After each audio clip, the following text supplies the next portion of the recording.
लगवा के फ्रॉड करने का प्लान किया था वो एकदम तीनों की तिकड़ी थी, वो दुनिया जानती है। आज मैं नाम नहीं ले रहा हूँ जान के उनका।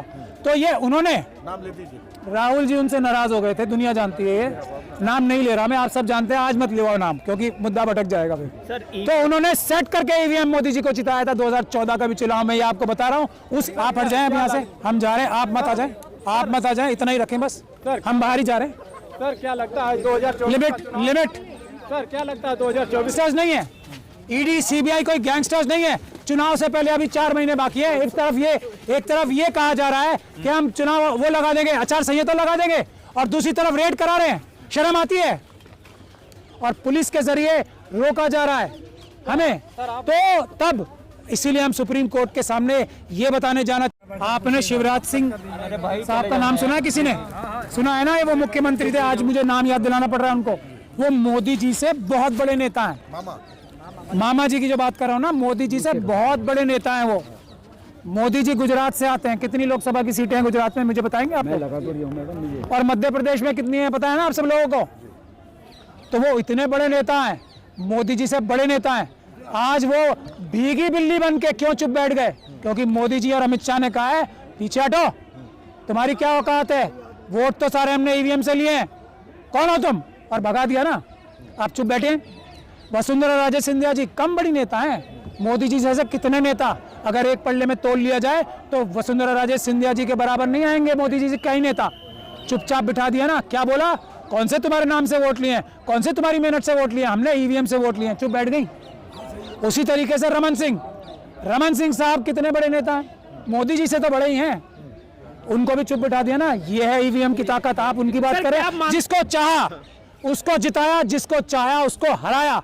ये है ईवीएम। चाहे वो बीजेपी, ये तो ऐसे लोग हैं जो अडवाणी जी को घर बिठा दिया, ये तो ऐसे लोग हैं जो मुरली मनोहर जोशी जी को घर बिठा दिया, ये ऐसे लोग हैं, ये निर्दयी लोग हैं। ये जो मनुवादी मानसिकता की गुजराती लॉबी है ना, ये सिर्फ अडानी की सगी है, ये अडवाणी जी की भी सगी नहीं है। कितना मिलता जुलता नाम है, तब भी सगी नहीं है। सर क्या मानते हैं जब 2014 का चुनाव हुआ था, जो बीजेपी को वोट मिली थी वो ईमानदारी वाली थी? उसमें एक बहुत बड़े नेता थे कांग्रेस में, वो आरएसएस के एजेंट थे। मोदी जी और ये अमित शाह के एकदम मिले हुए व्यक्ति थे वो, एकदम तीनों की तिकड़ी थी वो, दुनिया जानती है। आज मैं नाम नहीं ले रहा हूँ जान के उनका। तो ये उन्होंने नाम ले दीजिए। राहुल जी उनसे नाराज हो गए थे, दुनिया जानती है। ये नाम नहीं ले रहा मैं, आप सब जानते हैं। आज मत लिवाओ नाम, क्योंकि मुद्दा भटक जाएगा फिर। तो उन्होंने सेट करके ईवीएम मोदी जी को जिताया था 2014 का भी चुनाव में, ये आपको बता रहा हूँ। उसी व्यक्ति ने अमित शाह साहब की बेल कराई थी सुप्रीम कोर्ट से। उसी व्यक्ति ने पूरे 10 साल मोदी जी और अमित शाह जी को बचा के रखा था, उनके खिलाफ केस नहीं चलने दिया। एक ही व्यक्ति है जिम्मेदार, कभी नाम मैं बता चुका हूँ पहले। आज नाम इल्जाम लगा रहे हो आप? हाँ? मरने हो जो तो मर चुके, अब के इल्जाम लगा रहे हो? नहीं, मैं इल्जाम की बात नहीं कर रहा हूँ, इल्जाम की बात नहीं है, तथ्य है। जब वो जिंदा थे तब मैं ज्यादा जोर से बोलता था, और वो मेरी बात तक कभी जवाब नहीं दे पाए। सारी दुनिया जानती है, क्योंकि मैं सच बोलता हूँ। अच्छा एक बार बताइए, जब उम्मीद है कि 2024 में जो लोकसभा का चुनाव है वो बैलेट पेपर से होगा? उम्मीद नहीं, यकीन है। चुनाव सिर्फ और सिर्फ बैलेट पेपर से होगा। जिसमें जितनी ताकत है लगा ले। ये अम्बेडकरवादी लड़ाई लड़ रहे हैं, ये संविधानवादी लड़ाई लड़ रहे हैं, ये और लोग नहीं है। एक बात लग गई तो क्या होगा? हाँ, कल आचार संहिता लग गई। आचार संहिता क्या संविधान से बड़ी है? इलेक्शन का डेट का ये जब हम कह रहे हैं कि ये इलेक्शन कमीशन, अभी मैंने आपको एक एग्जांपल दिया है ना, कौन था वो इलेक्शन कमीशन जिसने ये जो गहरा काला शीशा लगवा के फ्रॉड करने का प्लान किया था? ऐसे क्रिमिनल्स को हम मानेंगे कुछ? समझिए। और आज का इलेक्शन कमीशन मुझे लग रहा है ईमानदारी की तरफ बढ़ रहा है। उसने मना नहीं किया हमें। कल हम 50 जो लेने जा रहे थे, शायद तैयार रखी होंगी, तो अमित शाह साहब इतना डर गए कि उन्होंने हमें बाहर ही नहीं जाने दिया। कहीं कोई ईमानदार इलेक्शन कमीशन का ऑफिसर आके 50 छोड़ो एक भी अगर हमारे हाथ में दे दी तो अमित शाह साहब का तो सारा खेल ही बिगड़ जाएगा, 4 भी सीटें आनी मुश्किल पड़ जाएंगी।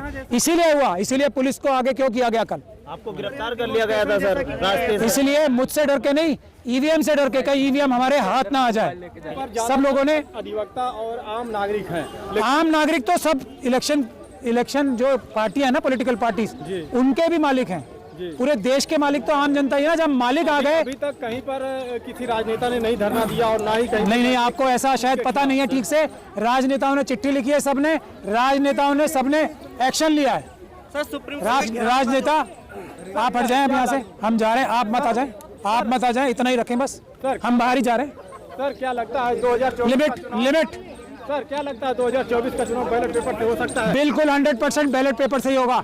एक चीज और है, राजनेताओं की बात आपने की ना मुझसे, राजनेताओं की बात में एक बात और बता दूं आपको, जो ये कल ममता बनर्जी साहिबा के लोगों के ऊपर रेड हुई है, जो ये कल शरद पवार जी के लोगों के ऊपर रेड हुई है, ये उसी चीज से डर के, उसी चीज का दबाव बनाने के लिए हो रही है कि ईवीएम के खिलाफ सब सड़क पे ना आए।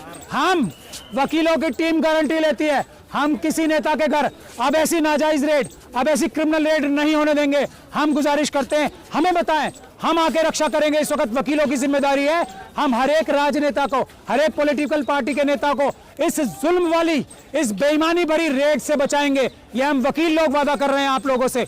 मैं चाहता हूं कि हमें बुलाएं, जब किसी के घर ईडी की रेड होती है, हम साबित करेंगे, जैसे हमने अपनी रेड के साथ टाइम साबित किया था कि ये इलीगल रेड है, हमने वापस मुकदमा करा रखा है। उसी तरीके से जितनी भी रेड्स हो रही हैं, जितनी भी रेड्स हो रही है, ये अपराध है, उसमें कानून का पालन नहीं करती है ईडी। और ईडी के खिलाफ मैं कहता हूं कि ये मुकदमे दर्ज होने चाहिए, क्योंकि वो निष्पक्ष रूप से रेड नहीं कर रहे हैं। एक भी बीजेपी वाले के खिलाफ रेड नहीं की, और जो व्यक्ति पकड़ा जाता है और बीजेपी ज्वाइन कर लेता है, उसके खिलाफ ईडी केस बंद कर देती है। ईडी क्रिमिनल है सर, आप क्रिमिनल ईडी है ये। सर दरअसल ये आज कयास लगाए जा रहे हैं कि जितने भी इंडिया गठबंधन के बड़े बड़े नेता हैं, उन सबको चुनाव से पहले ही नजरबंद कर दिया जाएगा। मैं कह रहा हूं ना, ये वकीलों की जिम्मेदारी है, हम जिम्मेदारी लेते हैं। हम लोग आके ढाल बन के खड़े होंगे। ये चुनाव से पहले ये धांधली, बदमाशी जो ईडी के माध्यम से हो रही है, नहीं करने दी जाएगी। ये ईवीएम के माध्यम से बदमाशी नहीं कर, ईवीएम कोई बदमाशी करने का, ईडी कोई बदमाशी का अड्डा नहीं है, ईडी कोई गैंगस्टर्स नहीं है, ईडी सीबीआई कोई गैंगस्टर्स नहीं है। चुनाव से पहले अभी 4 महीने बाकी है। एक तरफ ये कहा जा रहा है कि हम चुनाव वो लगा देंगे, आचार संहिता लगा देंगे, और दूसरी तरफ रेड करा रहे हैं। शर्म आती है? हम लोग वकील ढाल बन के खड़े होंगे। हम आह्वान करते हैं, जिस भी ऑपोजिशन के नेता के घर या उसके किसी कार्यकर्ता के घर इलेक्शन से पहले रेड होती है, तो हमें बुलाएं, हम आएंगे, हम रोकेंगे ये क्रिमिनल रेड्स, हम ये क्रिमिनल्स की रेड्स रोकेंगे। हम आह्वान करते हैं सब ऑपोजिशन की पॉलिटिकल पार्टी से, वकील जिम्मेदारी लेते हैं, हम लोग आएंगे और इन क्रिमिनल्स एजेंसीज को रोकेंगे। सुप्रीम कोर्ट का घेराव की जो बात कही है सर, यहाँ से ऐलान किया है, क्यों सुप्रीम कोर्ट का आप लोग क्यों घेराव नहीं कर रहे हैं? हम घेराव नहीं कर रहे हैं। हमने कल की डेट में यह साबित कर दिया था कि इलेक्शन कमीशन शायद वोटिंग मशीन देने के लिए तैयार हो जाए, क्योंकि वहां भी शायद कुछ ईमानदार लोग मौजूद हैं। इसीलिए हमें इलेक्शन कमीशन तक जाने ही नहीं दिया, कहीं कोई भी हमें मशीन ना दे दे। और अगर मशीन हमारे हाथ में आ गई, किसी के हाथ में आज तक इलेक्शन कमीशन ने एक मशीन नहीं दी है।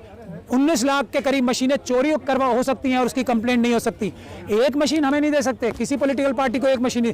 तो कल हमने यह साबित कर दिया था कि इतना बड़ा धोखा, इतना बड़ा घोटाला हो रहा है और पुलिस के जरिए रोका जा रहा है हमें। तो तब इसीलिए हम सुप्रीम कोर्ट के सामने ये बताने जाना चाहते हैं कि 15 तारीख को हम ये सिर्फ जन भावना सुप्रीम कोर्ट को बताने जाते हैं। पूरा देश, आप जो हमारे जितने बयान आ रहे हैं, जितने हमारे स्टेटमेंट्स आ रहे हैं, उसमें देख लीजिए। मैं आप सब लोगों से गुजारिश करता हूं, आप जाके सब लोग कमेंट्स देख लें। उसमें 95% से ज्यादा लोग, 95% से ज्यादा लोग हमारे साथ खड़े हैं, ईवीएम के खिलाफ, पेपर बैलेट के समर्थन में खड़े हैं। ये 5% लोग वो हैं जो उनकी पेड टीम है, ये वो हैं जो उनके 2 रुपए वाले या 1 रुपए वाले, या हो सकता है क्योंकि पैसे ज्यादा खर्च करने का समय आ गया इलेक्शन से पहले, और महंगे पैसे देके जो उन्होंने अपनी टीम्स लगा रखी हैं मीडिया मैनेज करने के लिए, वो सिर्फ वो लोग हैं। अदरवाइज इस देश में सिर्फ वही पेपर बैलेट का विरोध करेगा जो धांधली करना चाहता है चुनाव में, जो चुनाव में धोखा करना चाहता है। सर, बीजेपी कहती है कि जहां हम जीतते हैं वहां बोलते हैं विपक्षी कि हम ईवीएम में चोरी की है, लेकिन जहां विपक्षी जीतती है वहां क्यों नहीं होती चोरी? हम लोग देश की जनता है ना, हम कह रहे हैं इलेक्शन जहां से भी होगा वो मैनेज्ड होगा। इलेक्शन ईवीएम के जरिए से, वीवीपैट के जरिए से, जहां से भी जो भी कराएगा, नहीं तो सर जो भी कराएगा, हर जगह चोरी हो सकती है। अगर वो हर 100% चोरी होगी ही। कोई बहुत फरिश्ता ही होगा जो इतना बड़ा लालच छोड़ देगा। अब सुनिए, मैं आपको बताता हूं, हर एक पॉलिटिकल पार्टी में आरएसएस और बीजेपी के भी लोग हैं ना, एजेंट्स, बार बार छोड़ के भी जा रहे हैं बहुत सारे लोग। ये कोई मैं ऐसी बात तो नहीं कर रहा जो लॉजिकल नहीं है। तो वो उन लोगों को जिताते हैं जिनको वो कभी ना कभी अपने पास ले सकते हैं। दिखाने के लिए और ईवीएम की विश्वसनीयता बढ़ाने के लिए जितवाते हैं। ये ईवीएम एक ऐसी चीज है, इसमें तो पूरे देश की 543 सीटें जीत सकते हैं। कहीं 100 वोटों से जीत जाएंगे, कहीं 50 से जीत जाएंगे, कभी 1 लाख से जीत जाएंगे, तब आप सवाल कर पाओ। एक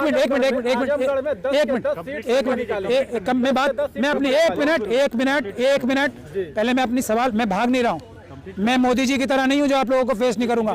मैं पहली बात ये बोलता हूं, जर्नलिस्ट को मैं उसको मानता हूं जो सामने खड़ा है व्यक्ति उससे सबसे कड़वा सवाल पूछे। वो जर्नलिस्ट ही नहीं है जो लिहाज करके सवाल पूछता है।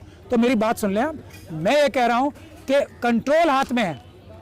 किसी को जिताना है, किसी को हराना है, किसी को 1 वोट से जिताना है, किसी को 1 लाख वोट से जिताना है, या 5 लाख वोट से जिताना है। ये सब किसी एक आदमी के हाथ के कंट्रोल में आ जाता है।